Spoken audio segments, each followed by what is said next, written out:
सबसे पहले तो मैं आज की इस पत्रकार वार्ता में आप सभी जो हमारे पत्रकार भाई हैं आपका स्वागत भी करता हूँ, धन्यवाद भी करता हूँ। एक बड़े अहम विषय के ऊपर आज ये पत्रकार वार्ता हमने रखी है। अभी मैं पिछले दिनों शिमला में था तो उसी दौरान एक टावर का जियो कंपनी की टावर का वहाँ पर जो पूर्व में मंत्री रहे विधायक रहे लंगोटा के उनके बेटे द्वारा वहाँ पर किया गया और ये बताया गया कि ये टावर जो थे उनके पिताजी के समय के प्रस्तावित थे। ऐसा बोलकर जनता को भ्रमित और गुमराह करने का भरपूर प्रयास किया गया है। 20 वर्ष तक वो उस विधानसभा क्षेत्र का नेतृत्व करते रहे, पूर्व मंत्री पूर्व विधायक, और ये समस्या आज से खड़ी नहीं हुई। ये समस्या बहुत लंबे समय से आ रही थी। हमारा जो चंगर क्षेत्र का एरिया है वहां पर, चाहे वो आप भद्रेड़ का एरिया लीजिए, चाहे ये हमारा न्यारगढ़ू आपका छूगेरा एरिया है, सरोतरी है, यहाँ से लेकर हमारा जो खप्पर नाड़ा तक का एरिया जब है वहां पर सिग्नल ना होने की वजह से इस सारे जो लोगों की समस्या थी इसको मैं समय पर ये 28 जनवरी 2020 को माननीय प्रधानमंत्री जी को मैंने एक पत्र लिखा था पीएमओ ऑफिस में। उसके बाद पीएमओ ऑफिस से एक पत्र बीएसएनएल को गया था और एक सर्वे हुआ था। उसके बाद वो बीएसएनएल ऑफिस से आप रिकॉर्ड पता कर सकते हैं। उसके बाद 25 फरवरी 2020 को एक पत्र मैंने माननीय जो हमारे केंद्रीय मंत्री थे दूरसंचार विभाग के उनको रविशंकर प्रसाद जी उनको पत्र लिखा था और ये मैं स्वयं पत्र जाकर के दिल्ली में महेंद्र पांडे जी के माध्यम से उनको दे के आया था। त्रिलोक कपूर जी इसमें मेरे साथ गए थे। उसके बाद 8 जुलाई 2020 को एक मैंने माननीय मुख्यमंत्री महोदय जी को भी ये पत्र लिखा था। ये पत्र है वो, और इसमें ये एटीआर सरकारी एटीआर होती है जिसमें चढ़ा हुआ है। ये इसमें ये लिखा है उन्होंने regarding installation of mobile tower in Nagota constituency, ये सीएम ऑफिस से ये 10 जुलाई को ये वहां पर उसमें चढ़ा हुआ है। उसके बाद एक पत्र का मुख्यमंत्री महोदय का जो था ये जयराम ठाकुर जी को मैंने फिर लिखा ये, और ये पत्र उन्होंने भेजा जाकर के ये मुख्यमंत्री जी का पत्र गया केंद्रीय मंत्री जी को। ये पत्र है श्री रविशंकर प्रसाद यादव जी को। ये मुख्यमंत्री जी का पत्र गया है आपका 31 मार्च 2021 को। ये मुख्यमंत्री जी ने लिखा, इसमें लिखा है कि आदरणीय श्री रविशंकर प्रसाद जी उक्त विषय के संबंधी श्री अरुण कुमार माननीय विधायक नगोटा बगू जिला कांगड़ा हिमाचल प्रदेश की ओर से पत्र संलग्न कर रहा हूँ। अरुण कुमार के अनुसार उनके विधानसभा क्षेत्र नगोटा बगू के अंतर्गत 16 पंचायतों में उचित मोबाइल सिग्नल उपलब्ध न होने के कारण लोगों को मोबाइल सुविधा से वंचित रहना पड़ रहा है, जिसके बिना आज के ई सेवा युग में किसी प्रकार के कार्य निष्पादन की परिकल्पना नहीं की जा सकती। अतः आपसे अनुरोध है कि इस मामले में विभाग से संबंधित अधिकारियों को उक्त क्षेत्र में मोबाइल टावर लगाने की आवश्यकता दिशा निर्देश जारी करने की कृपा करें। ये उनका है पत्र। ये सारा आगे मार्क होता गया आगे अधिकारियों को। ये हमने पॉपुलेशन भेजी थी उसमें। अब उसके बाद फिर ये मुख्यमंत्री जी का एक पत्र मुझे है। ये पत्र ये मुख्यमंत्री का पत्र आया कि मैंने आपके पत्र अनुसार एक पत्र केंद्रीय मंत्री जी को भेजा, जिसका जो जवाब आया उसके अनुसार कुछ टावर जो है वो लगाना प्रस्तावित हैं और जो उसकी प्रति मैं आपको भेज रहा हूँ। ये केंद्रीय मंत्री जी का मुख्यमंत्री जी को पत्र आया हुआ है।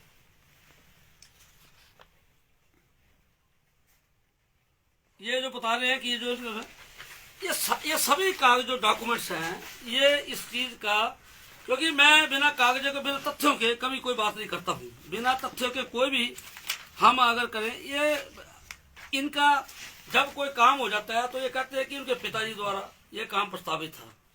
आज जितने विधानसभा नगोटा विधानसभा क्षेत्र आज विकास की बुलंदियों को छू रहा है, माननीय मुख्यमंत्री श्री जयराम ठाकुर जी के और उनकी सरकार के भरपूर आशीर्वाद से आज हम अपने विधानसभा क्षेत्र के अंदर हर वो सुविधा उपलब्ध करवा रहे हैं जो लोगों की जरूरत है। ये टावरों की समस्या हमें ऐसे समय में बच्चों के द्वारा, जब मैं वहाँ चंग क्षेत्र के अंदर कोविड संक्रमण के दौरान गया तो बच्चों को ऑनलाइन पढ़ाई नहीं की, वो अपने रिश्तेदारों के घर में जाके पढ़ रहे थे। तो ऐसी बहुत सारी पंचायतों से लोगों के ये आए कि जी हमारे बच्चे कैसे पढ़ेंगे, ऑनलाइन स्टडी चली हुई है। मैंने लगातार पत्रकार वार्ता की हुई है उसके साथ साथ मैंने डिप्टी कमिश्नर कांगड़ा प्रजापति जी थे उसमें उनको भी, और जो हमारे एसडीएम शशिपाल नेगी जी हैं, लगातार एडमिनिस्ट्रेटिव ग्राउंड के ऊपर ये सारा पत्र जियो और रिलायंस कंपनी के और बीएसएनएल के साथ लगातार हमारा चलता रहा है पिछले 1 वर्ष से लगातार। अगर उन्होंने ही लगाने होते तो वो 20 सालों तक इस प्रदेश के लिए जियो फ्रेंचाइजी है जानू के पास, और जियो और रिलायंस का जो ऑफिस है वो उनके वहां पे जो बिल्डिंग है वहां पे उनका चल रहा है, वो उनका ऑफिस है। ये तो वो ऑफिस वहां पर जो कर्मचारी है वो उनके ऑफिस में लगे हुए हैं। तो उन्होंने बताया कि टावर लग गया है, और इन्होंने क्या किया, जब रेड में पवन कुमार की जमीन में ये हमारा टावर छुगेरा में पवन कुमार की जमीन में जब हम टावर लगाने जा रहे थे तो जो पिछली पंचायत थी, जो कांग्रेस की पंचायत थी, पंचायत प्रधान ने उसको एनओसी नहीं दिया। उसमें भी मैंने एसडीएम साहब को इसकी इंक्वायरी के लिए कहा और एसडीएम साहब ने उसकी इंक्वायरी की और पंचायत को आदेश किए थे बीडीओ के माध्यम से भी और एसडीएम के माध्यम से भी। लेकिन इन बिटवीन वो पंचायत के चुनाव हुए, उन्होंने एनओसी दी नहीं, और उन्होंने क्या किया कि चुपचाप करके वो टावर जो था किसी, क्योंकि पंचायत के पास थी, वो टावर को स्थापित कर दिए, वहां से उन्होंने दूसरी जगह लगा दिया। अगर ये इतने एहतासी होते तो ये टावर आज से 1 साल 8-9 महीने पहले लग चुका होता। ये टावर पवन कुमार एक गरीब व्यक्ति है, उसने अपनी जमीन दी थी, उसने जमीन को प्लेन कराया था, वहां पे कुछ काम हुआ था, लेकिन इन लोगों की नेग्लिजेंसी की वजह से ये नहीं चाहते थे कि वहां टावर लगे। हमने एक क्षेत्र के अंदर ये सारी नेगोशिएशन जो है मैंने अपने आप से केंद्र सरकार के माध्यम से माननीय प्रधानमंत्री जी को, माननीय केंद्रीय संचार मंत्री जी को और मुख्यमंत्री जी के और डिस्ट्रिक्ट एडमिनिस्ट्रेशन और हमारी जो यहाँ का एडमिनिस्ट्रेशन जो है उसके माध्यम से इस समस्या को बड़े जोर से उठाया, जिसके कारण आज ये टावर लगने शुरू हुए हैं। हालांकि बीएसएनएल ने एक गलत रिपोर्ट पीएम ऑफिस को भेजी थी कि केंद्रीय मंत्री जी को कि यहाँ पर सिग्नल हर जगह है, इसमें पत्र में दिया हुआ है। तो हमने उसके बारे में उनको लिखा था कि इसमें केंद्र सरकार की टीम आए और सर्वे करे इसका कि वहां पर क्या वास्तव में सिग्नल है या नहीं है। तो इस तरीके से इन लोगों ने ये झूठ की राजनीति पहले भी करते आए हैं और अभी राजनीति में प्रवेश किया नहीं इन्होंने यहाँ नगोटा में, और आते ही झूठ का सहारा लेकर जो काम हम कर रहे हैं उसका क्रेडिट लोगों को गुमराह करके अपने आप लेने की कोशिश कर रहे हैं। अगर उनके पास कोई ऐसा रिकॉर्ड है जो उन्होंने केंद्रीय मंत्री के साथ सेंटर के साथ या कहीं भी किसी डिस्ट्रिक्ट एडमिनिस्ट्रेशन ने कहीं किए तो वो कागज बताएं अपने। अब पीस मिल वर्करों की भर्ती की बात कर रहे हैं। पीस मिल वर्करों की भर्ती है मेरा विधानसभा में ये लगा हुआ है 15/12 को धर्मशाला में थी। मैंने पीस मिल वर्कर्स के लिए ये वहां से विधानसभा से आती है पत्र, इसमें मैंने ये ऐसे भी लिखा कि कुछ ऐसी परिस्थिति रही कि आज जो हमारा पीस मिल वर्कर है, जब पिछले सरकार के समय पीस मिल वर्करों की भर्ती की गई तो इसको पॉलिसी के रूप में नहीं लिया गया। इन्होंने क्या किया, जब चुनाव आए थे उस समय बैकडोर से भी कई पीस मिल भर्ती की है। चुनावों से मतलब हफ्ता पहले मैं आपको बाय नेम बता सकता हूँ। ठीक है, कर लिए मेरे नगोटा विधानसभा क्षेत्र के लोग। ये जहाँ पे खराद की मशीनें नहीं वहां पे इन्होंने खराद के लोग, खराद वाले वो पीस मिल वर्कर भर्ती कर लिए हैं।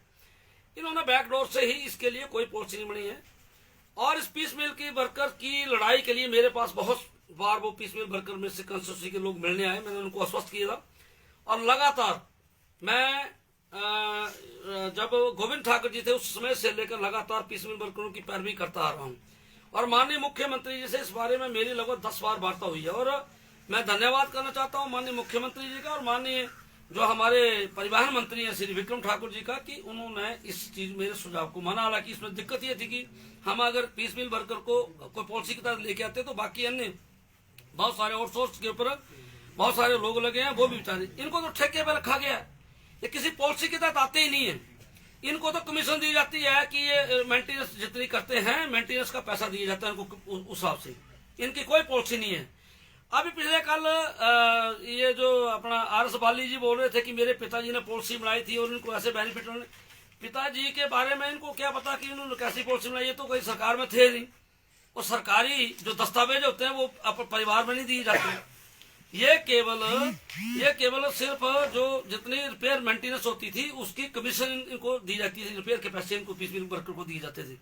इनका लगातार, ये विधानसभा 15 तारीख की बात कर रहा हूँ कि मैंने इसमें उठाया और मैंने माननीय मुख्यमंत्री से जोरदार किया और मैंने इनसे निवेदन किया कि आप धरने प्रदर्शन से उठ जाएं, हम इसी विधानसभा सत्र के दौरान आपके तहत एक पॉलिसी, क्योंकि मुख्यमंत्री जी ने आश्वस्त कर दिया था और माननीय जो विक्रम ठाकुर जी थे उन्होंने उनके बेटे की शादी थी, अदरवाइज ये पहले हो जाना, विधानसभा से पहले हो जाना था, लेकिन वो वहां व्यस्त थे। तो ये इनको अगर पीस मिल वर्कर के बारे में सोचा तो माननीय मुख्यमंत्री श्री जयराम ठाकुर जी ने और माननीय श्री विक्रम ठाकुर जी जो हमारे परिवहन मंत्री है, और मैं अपने विधायक दल की भी इसमें सबकी प्रशंसा करना चाहूंगा कि जब विधायक दल की बैठक भारतीय जनता पार्टी की थी उसमें ये मुद्दा बड़ी जोर शोर से उठा था कि इन पीस मिल वर्कर्स के लिए हमें कुछ न कुछ पॉलिसी बनानी चाहिए। तो ये जो लोगों को भ्रमित करने का काम कर रहे हैं, इसके साथ साथ मैंने एक मैंने और बात की थी, ये मैं आपको प्रतियां इसकी सारी आपको प्रतियां दूंगा भी आज।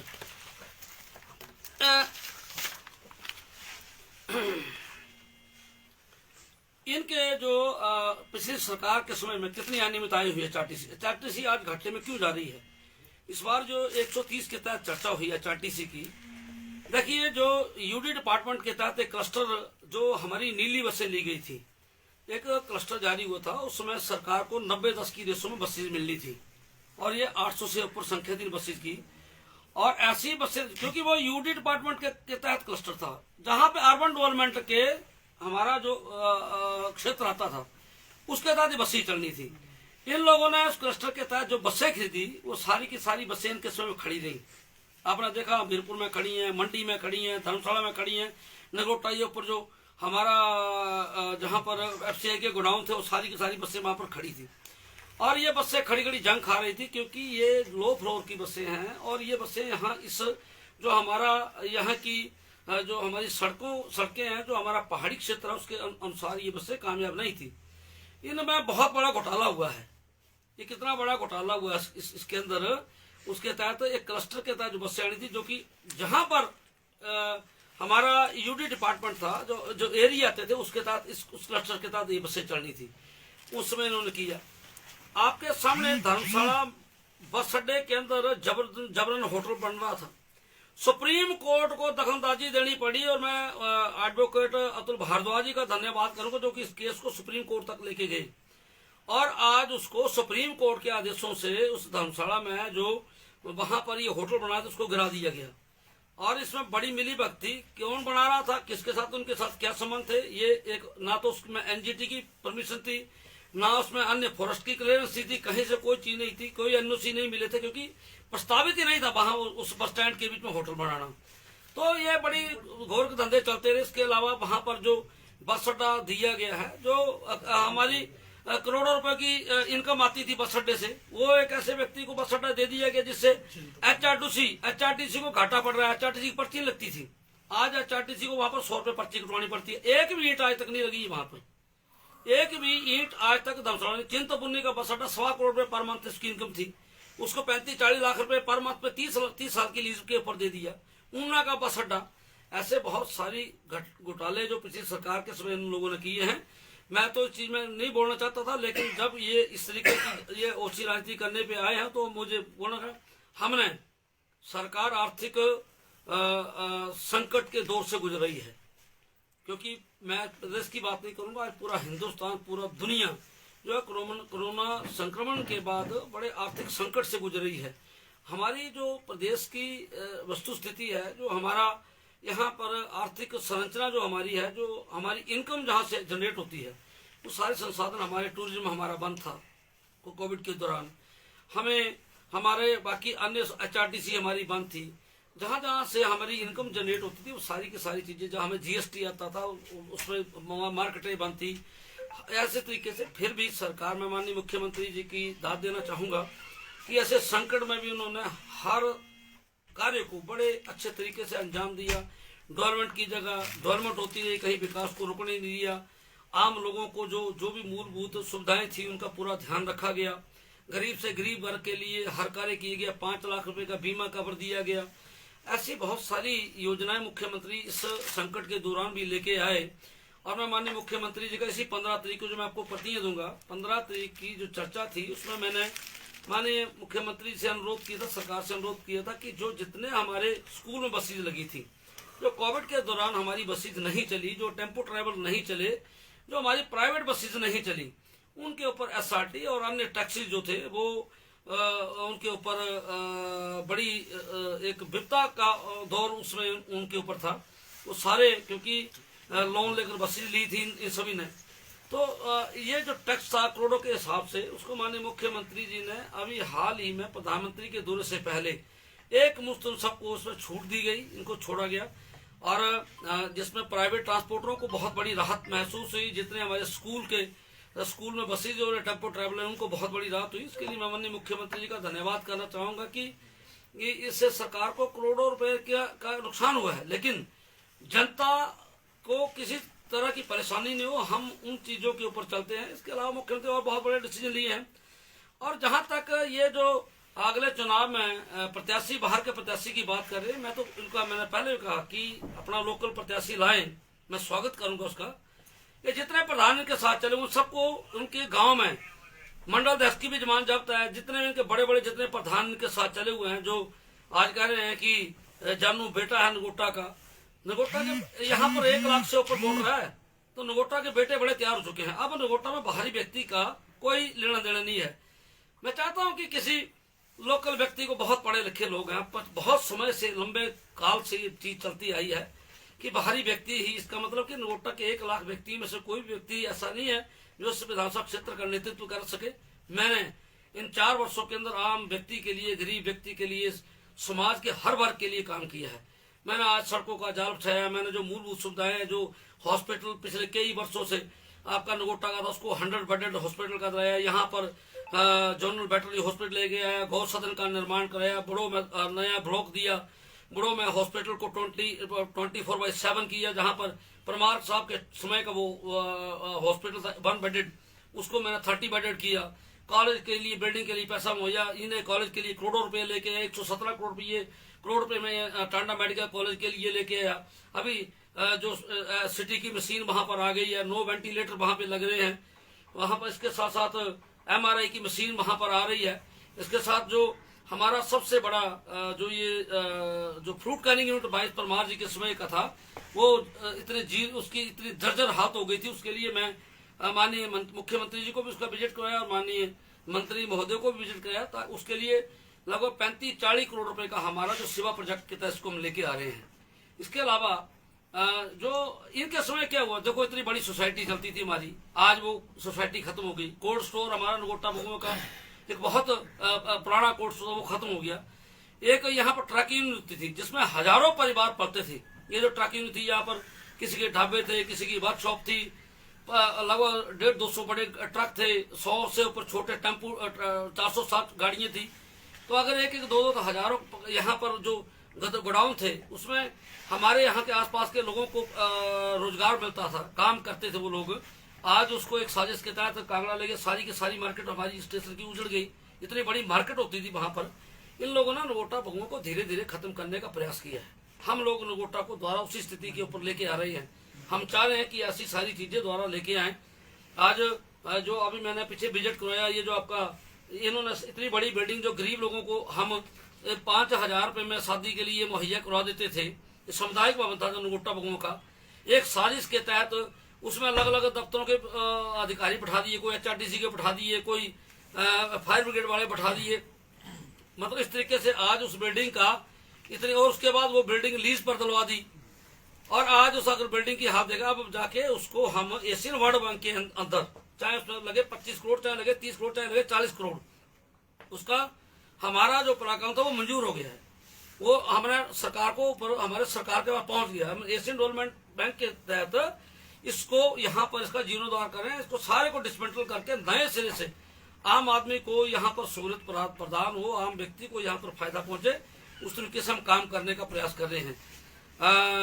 बाकी मैं अंत में एक बात और से कहना था कि किसी, ये जितना मर्जी झूठ बोलेंगे, इनका मैं बिना डॉक्यूमेंट्स, तथ्यों सहित मैं इनका जवाब दूंगा। मेरे से जिस मर्जी मंच में बैठकर जहां मर्जी ये लोग आकर चर्चा कर ले। मैंने जो काम किया, मैंने काम तब आरंभ करवाया जब बजट का प्रावधान किया। मेरे विधानसभा क्षेत्र में अगर आज 700-800 करोड़ रुपए के काम अगर हुए हैं तो मैंने पहले बजट का प्रावधान किया है। उसके बाद मैं कोई झूठी घोषणाएं नहीं करता उनकी तरह कि करोड़ों रुपए की झूठी घोषणाएं करनी। आज जिस रोड की ये बात कर रहे हैं ये उसकी फाइल है।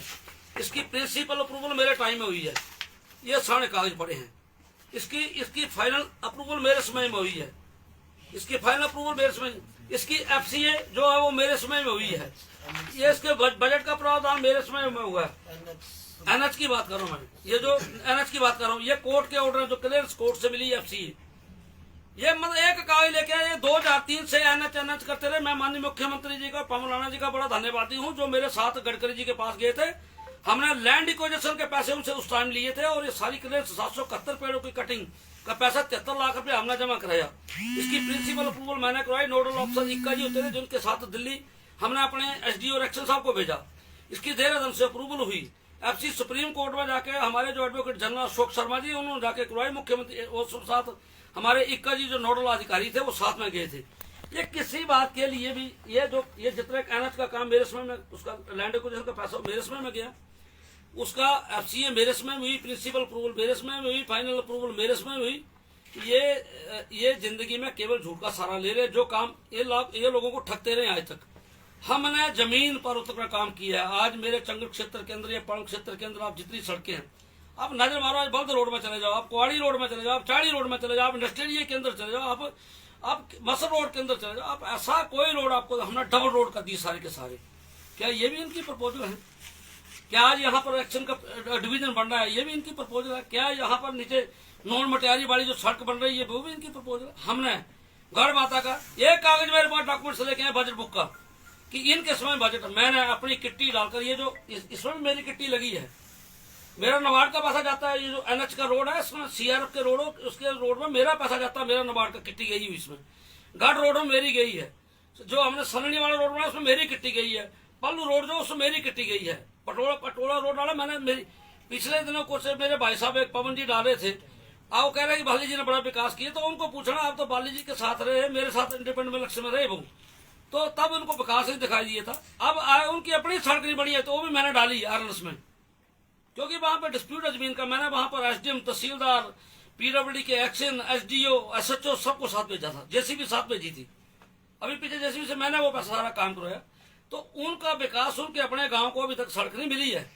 जिससे नेशनल हाईवे की बात कर रहे हैं, ये नेशनल हाईवे मेरे अरुण मेहरा द्वारा ये जाके माननीय गडकरी जी से, माननीय प्रधानमंत्री जी और पवन राणा जी के साथ जाकर के ये मैं पैसा लेके आया हूँ, तब इसका काम किया। और उसको हम मार्च महीने तक स्रोत तक पक्का कर देंगे। और अगली हमारी DPR अभी भी सेकंड DPR हमारी अगली फेज रानी ताल तक की, इसके बाद अभी बन के तैयार हुई है। ये फिर वहां पे जाएगी, इसकी प्रिंसिपल अप्रूवल होगी। वैसे वही रूटीन वर्क होगा जैसे इसका हुआ है। मसल से लेके, ये मसल से पिछले 5 किलोमीटर, 2.5 किलोमीटर है वो भी होगी, और स्रोती से आगे हमारी जो 18 किलोमीटर आगे है वो भी होगी। तो हमने काम किए प्रैक्टिकली। इन लोगों ने जो काम किए वो ये लोग बिना डॉक्यूमेंट, बिना तथ्यों के, झूठ के सहारे राजनीति करते हैं। और झूठ की राजनीति अब चलने वाली नहीं है। ये जितने लोग इनके साथ चले हुए हैं वो सारे के सारे लोग जो हैं उनकी जमानतें जब्त हो चुकी हैं पंचायतों में। पंचायत के लोगों ने उनकी जमानतें, लोग उनको देखना पसंद नहीं करते। मंडल अध्यक्ष जो है उनकी अपनी जमानत जब्त है। और जितने लोग उनके साथ चले, मैं बाई नेम आपको बता सकता हूँ कि सबकी जमानतें जब्त है उनकी। चुनाव हार चुके हैं ये लोग, और इनको लोग पसंद नहीं करते, इसलिए ये अपने आप कोई कैंडिडेट नहीं हो सकते। लेकिन नगोटा भगवा कांग्रेस में बहुत सारे लोग हैं, बहुत नौजवान साथी हैं, बड़े नौजवान साथी हैं जो कि यहाँ का प्रतिनिधित्व कर सकते हैं। इसलिए अब बाहरी और ये जो बाहरी क्षेत्र के लोग हैं इनका लिए वो जाके अपने विधानसभा क्षेत्रों से चुनाव लड़े, है ना। हम तो बाकी हमने जो काम किया, हम काम के सारे लोगों के पास जाएंगे, अपना वोट उनसे अपनी अपील करेंगे, उनसे वोट लेंगे। और यहाँ पर भारतीय जनता पार्टी ने इन 4 वर्षों के अंदर पिछले 20 वर्षों की तुलना में उनसे ज्यादा काम किया है। ये तो मैंने इंडिपेंडेंट चुनाव लड़ा, उसके बाद ही आपका इंजीनियरिंग कॉलेज, B फार्मेसी, तब ये जो ITI वगैरह जो तब आई। इससे पहले क्या था यहाँ पे? यहाँ पर अधिकारियों को रेजिडेंस नहीं है। यहाँ अधिकारियों को रेजिम का रेजिडेंस मैंने बनाया। यहाँ पे, यहाँ पर जो चंगल क्षेत्र है वहां पर रेवेन्यू कॉलोनी का पैसा मैं लेके आया। यहाँ इसकी रेवेन्यू कॉलोनी का मेरा एस्टिमेट गया है। यहाँ अधिकारियों को रहने को जगह नहीं है। यहाँ पे, यहाँ दफ्तर नहीं होते। यहाँ पर एक पटियाला के एक दुकान में इन्होंने पीएससी चलाया हुआ है दुकान के अंदर, इसका सारी क्लियरेंस मैंने आप करवा के कागजों की दी है। मतलब ये चलते चलते जब सरकार आती है उस समय ये चलते चलते जिस तरीके से घोषणाएं करते हैं और ये ऐसा करते हैं, उससे चलने वाली बजट का प्रॉपर प्रावधान हो, काम हो। आज आप बी फार्मेसी जाके देखिए, वहां पर कितने जोर से काम चला हुआ है, आज कैसी बिल्डिंग वहां पे बनी हुई है। आप हाँ, ये पीछे कह रहे थे कि रंग रोगन नहीं होते हैं, कुक्का जी से रंग रोगन नहीं होंगे, रंग रोगन कहाँ नहीं होंगे, इनके घरों का रंग रोगन बाली जी सरकारी उनसे करवाते थे, वो मैं नहीं कराऊंगा, इनके घरों के रंग रोगन नहीं करवाने मैंने। ये तो काम सरकार का डिपार्टमेंट करता था, बिल इनको जाते थे। ये तो अगर सारी चीजें हमें बदलेगी, राजनीति नहीं करना, अगर सारी चीज ओबीसी भवन का पैसा कहाँ जा रहा है, करोड़ों रुपया आ रहा है ओबीसी भवन का, वो पैसा किस खाते में, सरकार का सरकारी पैसा लगा उसके ऊपर, वो जनता का है। वहां पर 70,000 रुपये पर डे का लिया जाता है, एक दिन की शादी का, वो पैसा उसका कोई ऑडिट नहीं हो रहा है। ये सारा सरकार के हाई कोर्ट में केस चला और उसको अभी हम इसको लेकर जनता को और पंचायत को समर्पित करेंगे। तो आज आपने बहुत कीमती समय, अगर आप कोई प्रश्न पूछना चाहें तो मैं उसका आपको जवाब दे दूंगा। 2022 को लेकर आपका क्या कहना है? 2022 में भारतीय जनता पार्टी तो पुनः भारी बहुमत से इस बार जितनी सीटें उससे ज्यादा सीटें लेकर के दोबारा सत्ता में आएगी और नगोटा विधानसभा क्षेत्र को मंत्री पद मिलेगा। ठीक है सर, पिछले कल कांग्रेस अध्यक्ष आए थे धर्मशाला में, तो उन्होंने बोला कि जो रघुवीर सिंह बाली है वही ब्लॉक से भी उनका नाम प्रस्तावित हुआ और आगे भी उनका नाम प्रस्तावित, उसके ऊपर आपका क्या कहना है? ऐसे कांग्रेस पार्टी का अपना है, क्योंकि वो परिवारवाद के बाहर निकलती नहीं है कांग्रेस पार्टी हमेशा। संजीव जी, कांग्रेस बैकग्राउंड पार्टी में इसमें रहता तो जीवन में आज भी मैं दरिया उठा रहा था। कांग्रेस पार्टी एक परिवार की पार्टी है, ऊपर से लेकर नीचे तक। तो इनके पास कार्यकर्ता महज दरिया और झंडे लगाने के लिए, दरिया उठाने के लिए कार्यकर्ता को कभी टिकट नहीं मिलेगी। तो ये तो जो बात स्वाभाविक है वही उन्होंने बोल दी थी अध्यक्ष ने।